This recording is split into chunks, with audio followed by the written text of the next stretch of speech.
Welcome to Virtually Amazing, the podcast for virtual assistants with me, Shelley Fishel of Tomorrow's VA and Joe Brianti of JLB Support Solutions. In each episode, we'll chat about what we're up to and bring you fantastic interviews with guest experts, as well as our App of the Month and top tips, all aimed at helping you to grow your VA business. So grab a cuppa, sit back and join us for a fun-filled hour. Welcome back, listeners, to this week's episode of Virtually Amazing, and welcome back, Joe. It's although we were only chatting a few minutes ago, because as you know, listeners, we batch record our interviews. So Joe and I are hopping on and off of Zoom all day long when we're in recording mode, which is quite fun and quite tiring as well, as you may well imagine. So, Joe, in the last episode, you were talking about relaunching your new business model, the new version of your business with a new website and new packages and just new services. So I'm intrigued because you haven't mentioned this to me properly before. Now, as by the time this episode airs, I want to know what you've been up to and what have you changed? How's that thinking come about? And just briefly, what made you change and what are you now doing? What are the services that you're now offering that you weren't doing before? Or how's it solidified? So my background was always project management. It was in a consultancy type role. And when I started my VA business, it was convenient, it was easy. I took on a lot of things that I was very capable of doing, but over a period of time I'd really fallen out of love with a lot of the services that I was doing, and I had got more involved with GDPR since probably about 2017 when I started looking at it, and over a period of time I built more knowledge and I was getting more and more interested in the changes that are coming along. So it seemed a natural progression. And I'm training to be a data protection officer. Oh, so that will be a formal part of the niche I've developed in my business. And I've got three sort of business level services. One is do it yourself, where I provide guidance for you to do it. There's a hybrid where we work together to sort of resolve your GDPR inquiries, and there's a full done for you service, and that service includes provision of contracts and policies from Annabelle K. And I feel really excited for the first time in quite some time about the new direction and just being back in that sort of consultancy vibe where I feel really comfortable. Excellent. That is really, really great news. Because GDPR is such a minefield. Yeah. And I know when it came out, I've used Annabelle's contracts, I've used Annabelle's policies, all of those things, which are really great. And I actually had the lovely Sarah Banks, who we interviewed a few episodes ago.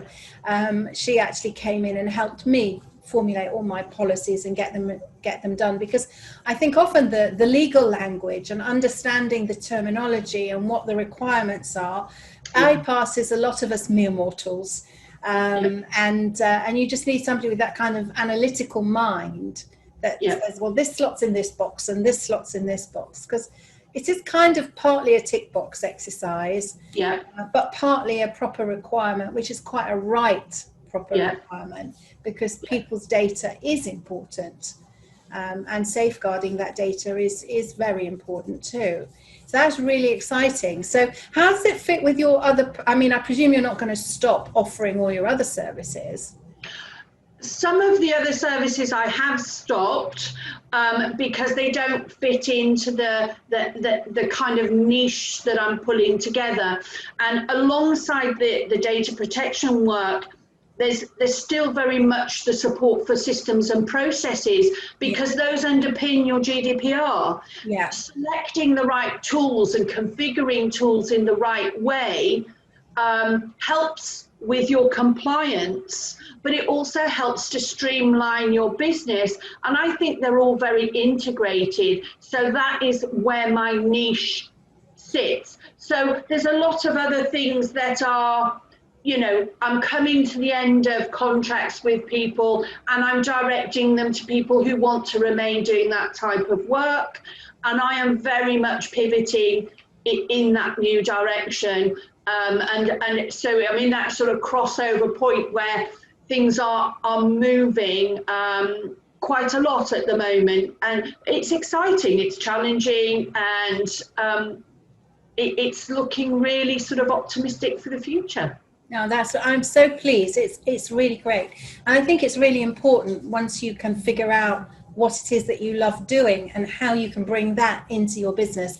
And I think, listeners, if you're listening, it also reinforces something that we've heard time and again throughout all of our episodes, that you might start out doing one thing and end up doing something else. And sometimes when you start out, you can't actually know what that something else is because you have to figure it out. And I think the figuring out is all part of life's rich tapestry, isn't it? And I think this sort of is a really good shoe-in for our guest today, who has really developed a certain way of working and packaged up her services in a really effective way, both for herself and her business, but also for her clients. So, I'm really interested to hear how she's gone from sort of the VA startup to where she is now, because I'm sure that's going to be a fascinating journey. Yeah, and just to put you out of your misery, listeners, we're going to be interviewing Michelle Dale of Virtual Miss Friday, who is going to enlighten us as how she became such a big name and how she can run her business from anywhere, which is also fascinating, like have laptop, will travel sort of business. So I am very excited to be talking to Michelle, and I think we better go and queue up that interview. Catch you in a minute. Welcome, listeners, to today's episode of Virtually Amazing, the podcast. And today's guest is the wonderful Michelle Dale, who's joining us all the way from Egypt. So we've got Egypt, we've got Israel, me, and we've got Joe in London. So we are truly international today, which is so exciting. So Michelle, do you want to tell our listeners a little bit about yourself, about where you come from and maybe how you got to be in Egypt? Yeah, sure. So I'm Michelle and I originally come from the UK, as you can probably tell by the accent, although it's got a bit warped over the years. But yeah, so I was basically living in the UK and I had a very average lifestyle. I had the house with the gravel driveway and I commuted an hour in the morning to work and probably an hour and a half back during rush hour. And I was kind of just like going through the motions of living my life, and it felt like I was living for the weekends and living for holidays and things like that. And it was just a very vanilla kind of existence, really. And then one day I came home from work and I found that my house had been just completely robbed. Everything in it had gone. I called the police. My door was off the hinges. I just basically came home to an empty house after work one day. And I went in, I had a little home office at home, and I went in my office, and whoever went in and took everything, they took my utility bills, my birth certificate, they took everything, except my passport was on the floor. And I thought to myself, that's a sign. I don't know what it was. I had this like moment of like, you can change your life. I loved going on holiday. I always dreamed of going on exotic destinations. And the year before this happened, I went on holiday to Egypt, and I went to Luxor. I went on a Nile cruise. I just felt amazing here. It was sunny every day and it was so cheap.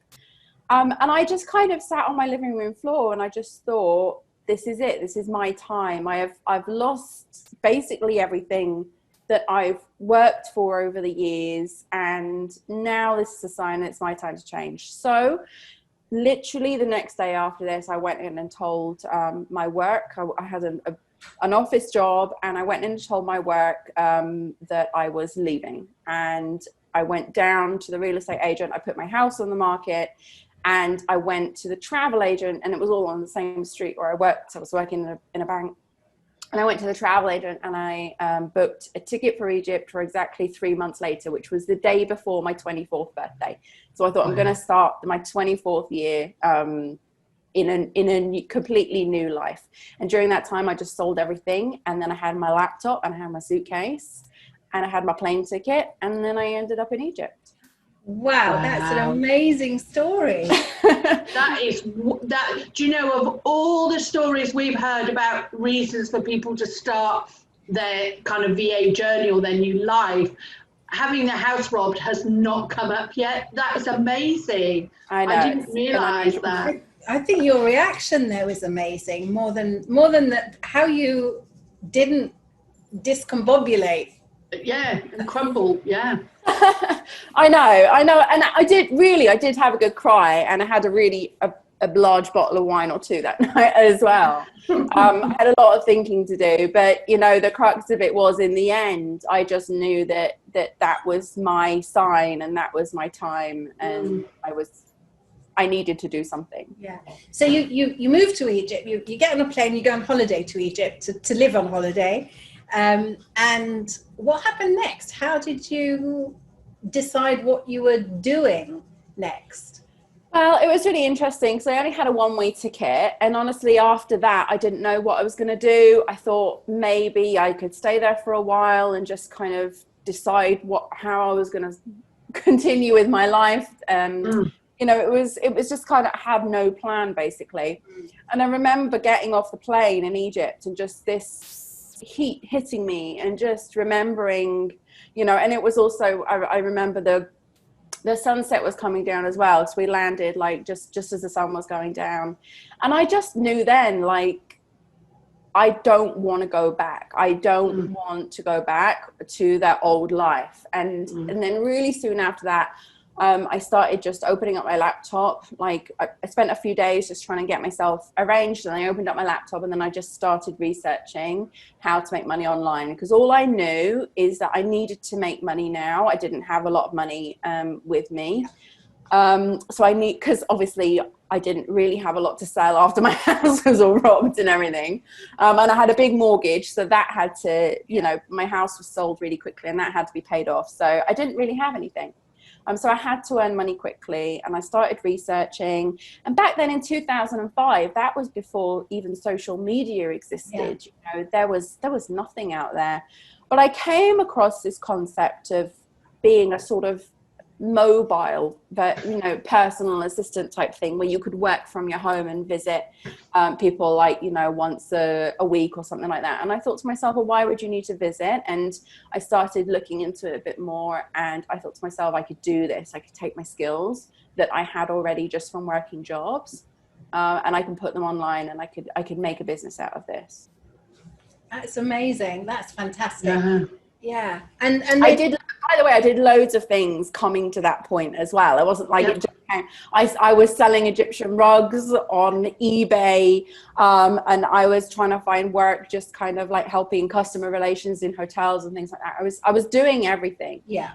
Until I stumbled across that concept. Yeah, no, it does do that. I totally get the not having anything, because in my early life here, I was also in a similar situation of starting with literally not very much. So that really resonates with me, which is fascinating. And it's how we react and how we find things. And, you know, I've done cleaning jobs of an evening. And those sort of things. I've done everything. Yeah, just to put food on the table. So I totally get that. You have to get your hands dirty. You have to do whatever you have to do. Yeah. So, I mean, I don't do the cleaning now, don't get me wrong. It's one of the very early on that I worked for was to have a cleaner. That was my reason when I first went back to work. One of my reasons was, I don't want to do this anymore. I'm going to outsource it. So I had to earn the money to do that. That was great. So you set up, and you come across the idea of virtual PA, or whatever we want to call it, and you started off doing that. So how did you evolve from? This is just so fascinating. I'm totally fascinated. I love people's stories. I'm sure our listeners are fascinated too. So how did you evolve from being you on your lonesome, doing some odd PA work for whoever they were, to Virtual Miss Friday? Okay, well, so to start Virtual Miss Friday, I realized like I need a website, and like I kind of realized I needed certain things. Yeah. And I didn't have any money to pay for it, so I literally had to sit down and learn everything myself. So I learned how to build myself a website. I learned how to start setting up the systems, how to start taking money over the internet. So I kind of had a real big crash course in everything to do with setting up an online business through setting up my own back then. And then just gradually as I went through, I was still solo, I was still working alone. And then one day I found myself pregnant. So with that obviously carried a lot of responsibilities. And although I was kind of making enough money doing this just to support myself, I didn't have enough to support other people as well. And then, finding out you're pregnant when it was completely unexpected in every way whatsoever, because I didn't think I could have kids. It just motivated me even more. It was just that sign, like I've got to take this somewhere. I've got to take this business somewhere, because it was the only source of income. So basically from there, I just decided, okay, how am I going to scale? Because it's only me and my hours are about to be reduced now because I'm going to have a baby. So what do I do here? And then that's when I thought to myself, right, I need to start hiring someone just to kind of help me and take the load off. And that's when I did my first hire. And then another one came and another one came, and I ended up building this team.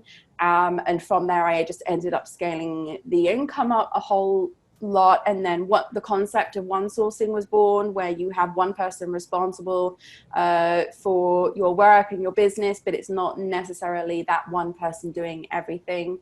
And it just really grew from there. It grew really organically, but it grew really fast, because within a year from kind of being on my own, just making money for myself, to having a full team, bringing in like more than 20 grand a month. And it just like was in a year, and it was all while I was pregnant and then having the baby as well. So it's just, I wish there was like this magic formula that I could tell you how it happened, but really it was just sheer freaking determination and knowing that there was no other way and this had to work. Yeah. I totally get that. Absolutely. Totally. And how we, at that point, I mean, we're going back to sort of almost very early internet, before Facebook, before LinkedIn. What were your techniques for getting clients? Because I'm sure some of those techniques are still just as valid today, away from the online world. They might be, I guess. So for me, you're absolutely right. Facebook didn't even start till 2007. It was founded in 2007. I would have been going 2 years then. Yeah. And I remember in roughly around 2008, 2009 as well, Twitter came out, and I was thinking to myself, God, this is going to change my business completely. It was just amazing. By that time, I'd had another child as well. So yeah, for me, it was like seeing everything evolve and seeing all these avenues to generate more income and more clients, more leads online was just revolutionary. But how I started was really humble.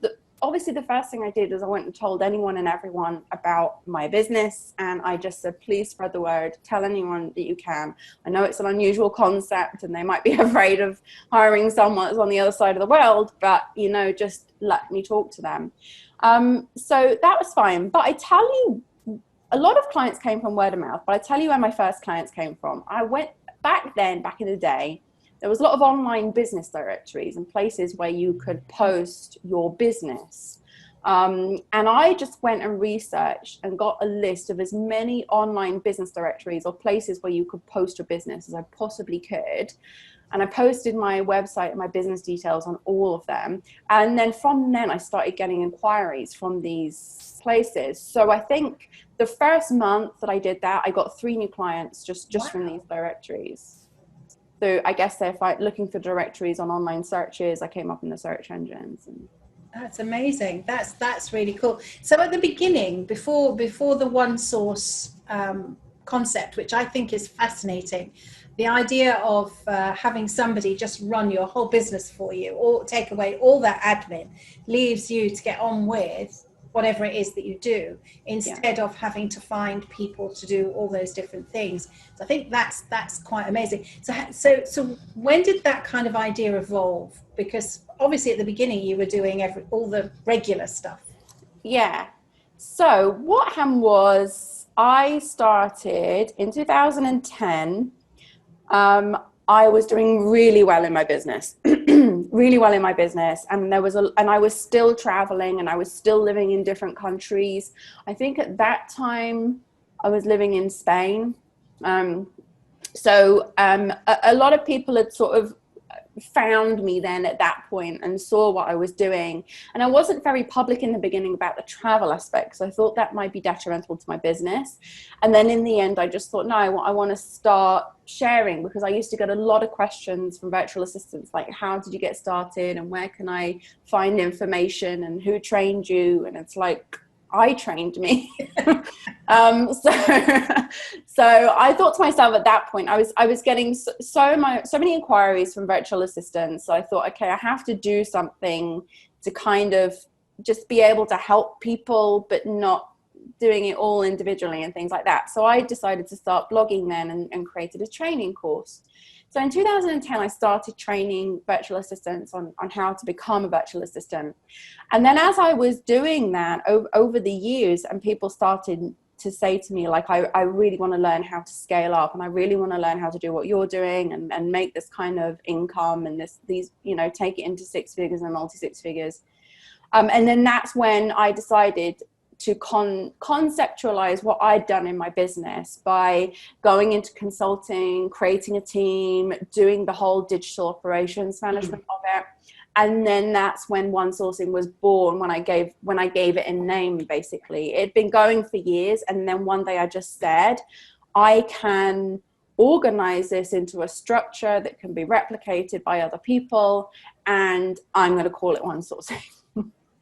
I think it's a brilliant name, actually, because it actually says what it is. It's one source for everything. So I think that's great. So you now have other VAs that run those different. Is it sort of like a franchise, or is it just? No, it's not a franchise. A lot of people have asked me if I'm ever going to franchise it, and I don't think I would, because I don't want to lose the integrity of how personal it is as a concept and how we deliver it. And you know, there's high standards, and it's like my baby. It's kind of special. So I don't think I would franchise it, but I do love to teach it to other people. So I created a team. I have people that work on my team, and they service my clients with me. They support me in that. And obviously the people that I train can go away and use the One Sourcing concept and say that they offer One Sourcing services. And over the years as well, based on the different people I've been training, some people have like, I don't want to do digital operations, but I want to go into finance. And I'm like, we'll create a One Sourcing operation for finance. So we've taken it in loads of different directions with the different people I've worked with, and that's been really fascinating to me. So it's really flexible and really adaptable to any kind of situation. It's just a really good general all-round scalable business model. So the people that come into One Sourcing, they're obviously part of the community. We all work together, we all bounce off each other, but they have their own businesses and they're running their own businesses, and they build their teams through the connections they make inside the members area. And we always say, I hired a really good graphic designer, and you know, this is their details if you're looking for one, things, because One Sourcing is a role-based model. So we don't sell services, we sell roles. We sell the role of the person, because I always found over the years that people valued people way more than they valued the task, because you can quantify a service too much, and people have very odd ideas about how much things should cost. They don't think about who it's coming from. So I personally prefer to put the role in place and then say, well, we have this role and we'll cover all the tasks that go under this role. So since I started selling services, it's been really easy to help people to make their businesses more profitable, to go more into packages instead of hours, and to just kind of show the client the value of what's being offered, as opposed to it's a task and this is how much it costs. Yeah. I think that's fascinating. I saw a post in a Facebook group that I'm in. Joe, you're in the same group. You may have seen the post.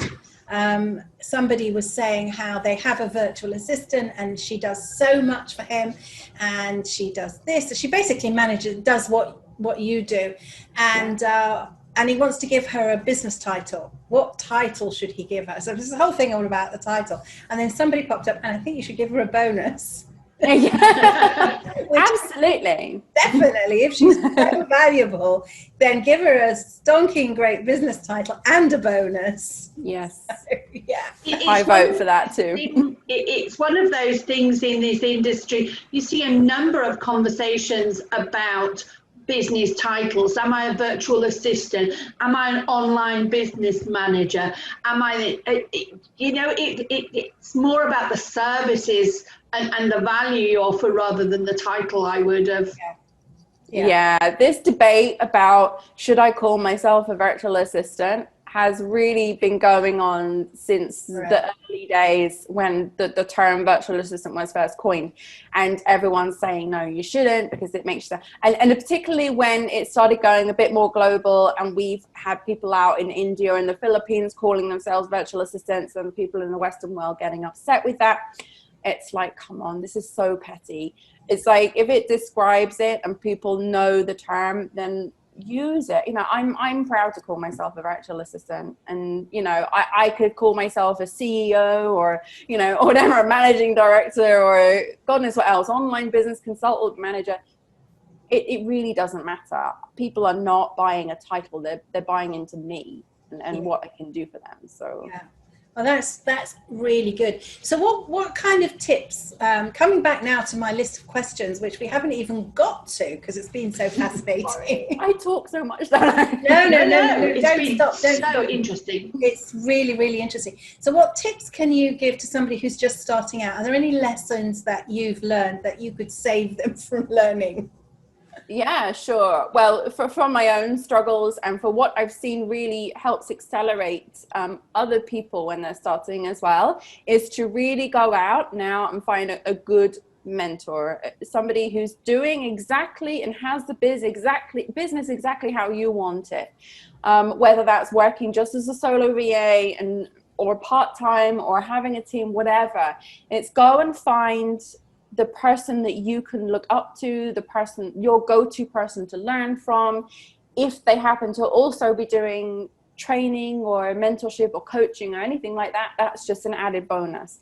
But you need to have someone to follow, to model, not necessarily obviously to copy, but to just use as a baseline for yourself. And it has to be someone who has the exact business that you're looking for, and also I would say the lifestyle that you're looking for as well. So a lot of people, I was on a conference call the other day with IVAA, like the International Virtual Assistants Association, and also the UK Society of Virtual Assistants, and we were doing this conference thing where we all were speaking. We had a panel and we were all speaking, and one lady said on the panel, I get asked so much about how I can start a VA business and run it from an RV, or how I can start a VA business and run it out in India. And she's just like, I can't help you with that. Go to Michelle. So everyone, just because you're a virtual assistant and just because you have a really successful business does not mean you're the right person to train and coach every other virtual assistant out there. You've got to find someone who can mentor you, who matches your lifestyle and the business you're looking for. And then really find a good foundation course for how to start a virtual assistant business that just covers all the basics to get you going, like your website, the systems that you're going to need, how to do your invoicing, that type of thing. I have one myself for people. It's a very low cost course, and it just gives people all the basics. So whoever you choose as your mentor, whoever you find out there, see if they've got something like that available and start there as your foundation. I think that's really crucial advice, Anne-Marie. Definitely crucial advice. I started as an IT trainer working for a training company to learn A, the software, and B, the art of training. And it was only once I was sure that I knew what I was doing and I watched how the business was running that then I felt confident to go out and strike it out and do it myself. So I think that is really, really, really crucial.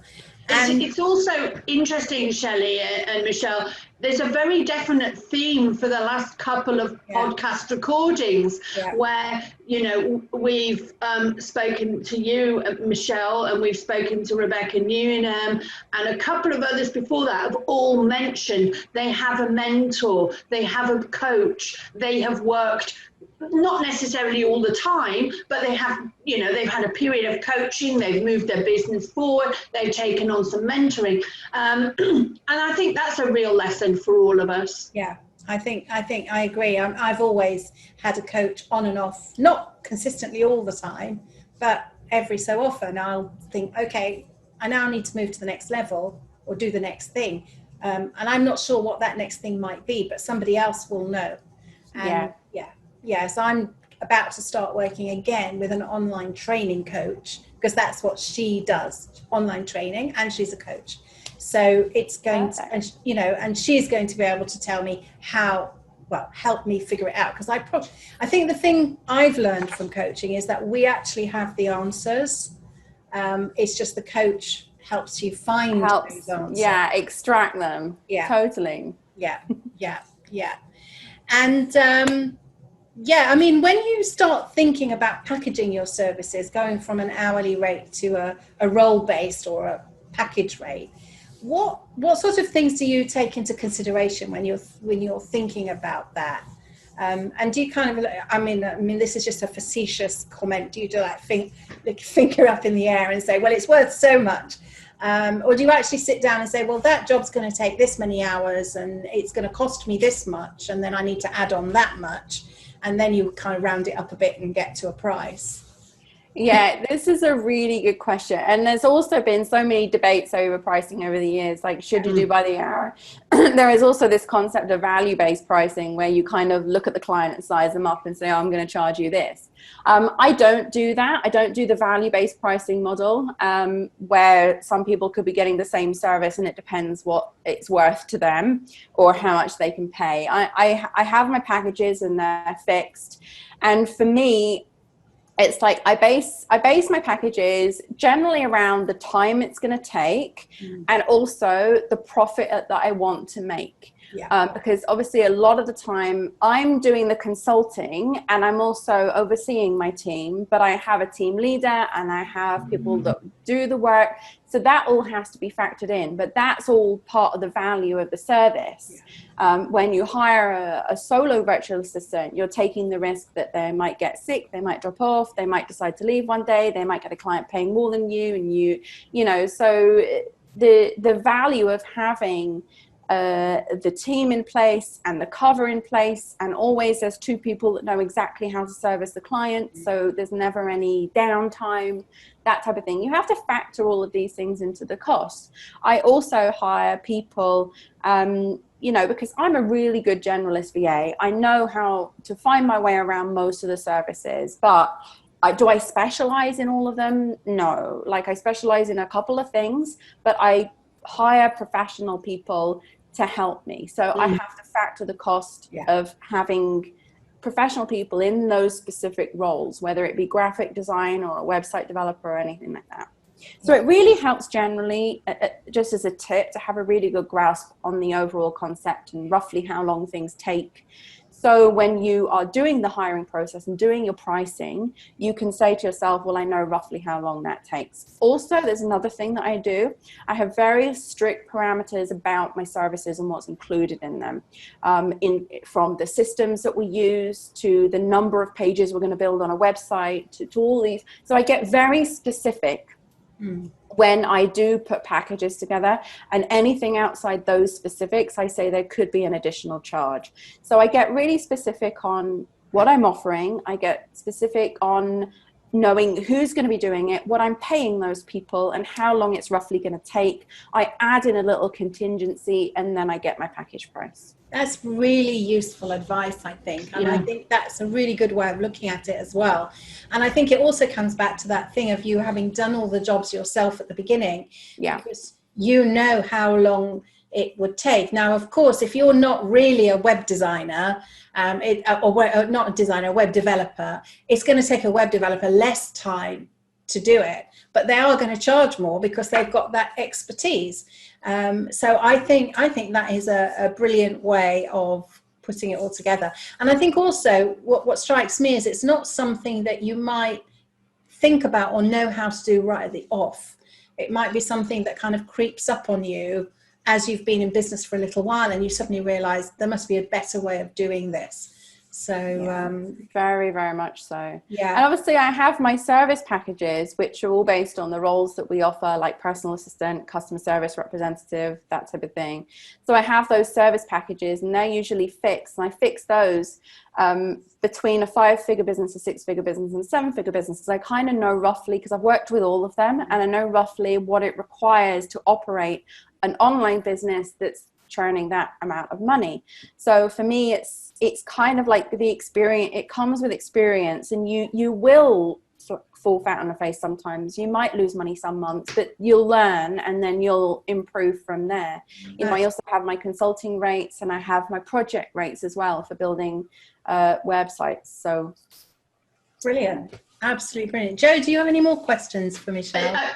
No, I am absolutely fascinated. I guess the one thing I would sort of wonder about is how easy is it to kind of up sticks with 3 small children, move to a new country, get them settled in schools, you know, get you set. I mean, I can understand you just pick up your laptop, plug it into a Wi-Fi or broadband somewhere, and that's fine. But there's this whole other, dare I say, entourage of children, and how do they cope with that change of friendship groups? And, you know, does that have an impact on your thinking when you're moving around? Yeah, well, the traditional method of thinking is that if you move kids around, they're going to have social issues and things like that. But my kids, honestly, didn't know any different. They were all born in different countries to start with. So that's how much I was moving around. And they're two of the oldest ones are fluent in Greek. So they pick up languages so fast when they're young, and they can make friends really easily that way. They they have each other. So it wasn't like I was taking an only child and putting an only child alone in a school. My 2 older ones, they were pretty much born within a year of each other. So they had each other as they were going through the school process as well. So I think, and this is my honest opinion, that the more the parents worry about it, the more the kids will worry about it. If you treat it like it's completely normal, and this is what everybody does, then they'll just think it's completely normal. And this is what everyone does. And what's, you know, it's fine. I'll just make new friends. I'll just learn a new language. I'll just, you know, and I try to always have that attitude with them, that we're going on a new adventure and we're going to see a new country and there's going to be loads of different things, and they get excited about it, and because I'm excited about it. But if I was sitting there worrying like, oh my God, are they going to be okay? I'm not going to make any friends. And I think they would also, that energy would pass on to them, and they would also have the same concerns. So I think whatever energy is coming from the parent is going to be passed on to the kids. I think that's absolutely true. Yeah. So you're based in Egypt at the moment. Yeah. Are there plans to move again, or are you kind of quite settled now? I'm really settled. We were saying just before this, like I came here for a couple of years in 2005. I left for 10 years. I traveled extensively. I went to loads of places that I thought to myself, well, that could be the place that, you know, I want to settle down in, and I couldn't find anywhere that I loved more than here. So I came back here in 2018. I'm going to use this as a base. So I'm going to sort of build my life here, and I have been building my life here. I've got pets now, which I never had before while I was traveling. I did bring a cat from Greece here, just so I couldn't part with him. But yeah, so my kids are a lot more settled here. And I have no intentions of leaving permanently. I will travel and then come back again. And that tends to be my plan. Yeah, that's brilliant. Yeah, we travel a lot. We travel a lot. In fact, next week, which is September, I'm going to the USA because my daughter's expecting a baby at the end of September. So we're planning to go to the USA for that. That's wonderful. So, I was in the USA twice last year. I think it's great. I like it there so much. I was visiting a VA that works on my team. oh, that's really cool. That's great. You get to visit all these places and visit people who work with you. A couple of years before that, I was in India and I was meeting my website developer who's been on my team for like 9 years. And it was the first time I'd met him. And I was out in India and I took my kids and we had a whale of a time. We saw the Taj Mahal. Do you have a very global team then, Michelle? I mean, I know that from your website you are location independent, but does your team reflect that as well? Absolutely. They're from one time zone all the way across to the other time zone. Yeah. So I have them in Asia, in India and out there, the UK, a couple sprinkled in Europe. I have one assistant. She's German, but she lives in Haiti. So there's all kinds of people from all walks of life, and a lot of them travel as well, so some of their time zones will change. Not so much now, obviously, because we're in a very strange time the globally in the world, but I have a global team. I'm really proud of them. That's really, really lovely. Well, thank you so much for agreeing to come on the podcast. It has been a fascinating interview, and I've loved every minute of it. I totally resonate with your story. It's brilliant. Me too. Thank you so much. Yeah, no, absolutely. It's been an absolute pleasure.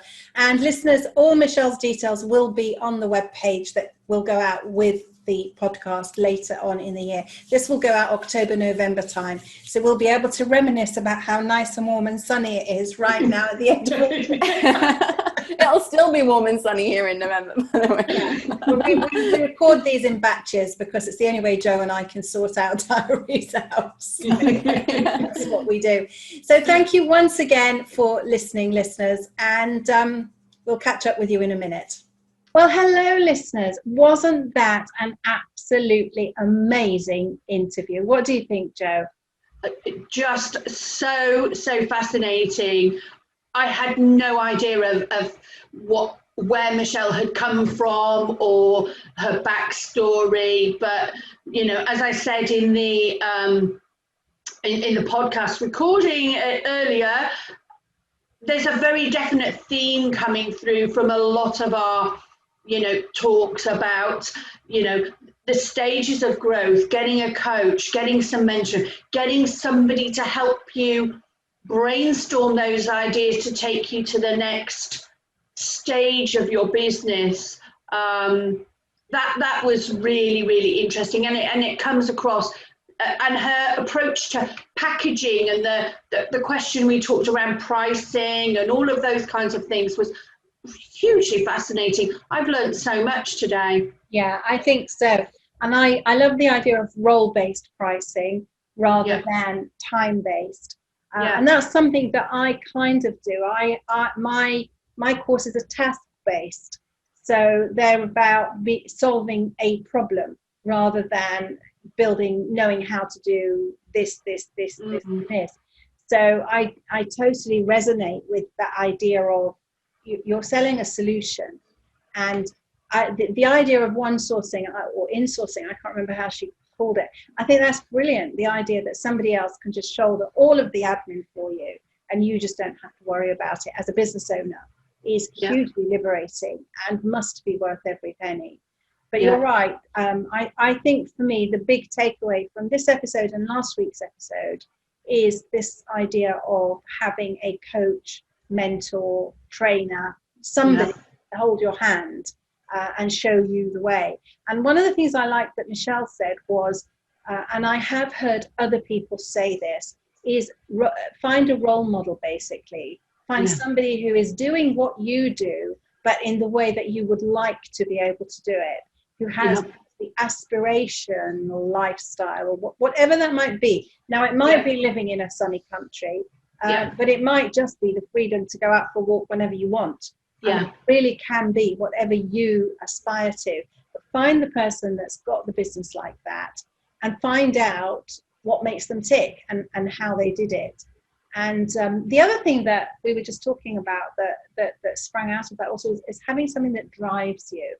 I think most of the wildly successful people that I've come across have got something that is driving them towards a vision. So they have a vision, and something else is driving them to create that. They might not know what all the steps are, but they know where they're going. But that's where the coach comes in, is to help you get clarity to define those goals, those next steps and next stages, and you work through that, build, have a period possibly without a coach or a mentor, and then come back when you need that next. And it may be that, you know, you and I have talked about having different mentors at different stages and phases of our business that have helped us with different challenges as the business has grown, developed and changed. Absolutely. And there's some very interesting sort of learning points for all of us there, you know, and I know from sort of past experience as an employee, you know, mentoring doesn't have to be an expensive or costly business. And, you know, it could be somebody who's just a bit further along the VA journey to you, who you can ring, have a cup of coffee and say, you know, how do I do that? Yeah, it's actually what's made me realise we're going to be interviewing in a future episode. In fact, we've got her scheduled in to record the interview this week, Anne Archie. Now, Anne is a personal trainer, and we're going to be talking to her about staying healthy when you work from home, which can be a challenge because the fridge is just next door. And you get stuck at your desk all day. So how do you stay active? And she's going to give us some great tips about that. But Anne and I used to work out together. She used to come to my house and help me work out for a long time, several years. Not long after she started in business, and I had my face-to-face training business. And most of our sessions, our chit-chat was about our respective businesses and about what are you doing about marketing this week, or have you tried this? And because each of us was not involved in the other's business, we were able to kind of co-mentor or help each other with suggestions. So you're right, it could just be somebody that you ring or you get together over a cup of coffee and you chat. And I think that's also one of the real valuable things about a lot of the business networks, where you have a trusted group of people that you can go to, you can pick up the phone to, that you meet over time, you build that trust, the, you know, like and trust element, and there's somebody that you can ask. So I think all of those are valuable. So if you can't afford to pay for a coach or mentor at the beginning, you know, talk to somebody. Most of us are very happy to pay it forward and help people, people in starting out or just a bit behind us. And as we said in one of the episodes we've recorded today, I can't remember which one, there's enough work out there for everybody, and we can't all match or suit everybody either. No, absolutely. And we don't all have the same passions, the same goals, the same drivers, you know, and that those goals and drivers reflect our business and where we want to be and the direction we want to go in. So yeah, it just goes to show again how diverse this industry is and how there is space for all of us doing different things, and the different processes that we can use in order to make our journey the one that we want to go on. Yeah, and working together and all about collaborating with each other. And I think that's, you know, really phenomenal. So I think we waffled on enough for one episode. What do you think, Joe? I think it's time to wrap it up. So listeners, thank you for being with us again. I do hope you've enjoyed this episode, listening to this episode as much as we've enjoyed recording it. And we'd love to hear from you. Drop me a line, shelley@tomorrowsva.com, or Joe at jlbbusinessconsulting.co.uk. Fantastic. That's your new email address, I believe. Yeah, absolutely. And by the time this goes live, the new business should be well up and running. Fabulous stuff. So please, listeners, do get in touch with us. Connect with us. We're both on LinkedIn.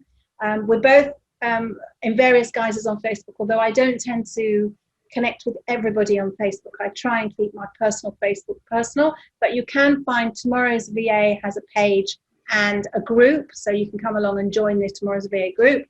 Virtually Amazing has its own page, and we would love to be connected with you and hear from you, and let us know what you would like to learn or hear next. Until then, see you soon. You've been listening to Virtually Amazing, the podcast for virtual assistants with Shelley Fishel and Joe Brianti.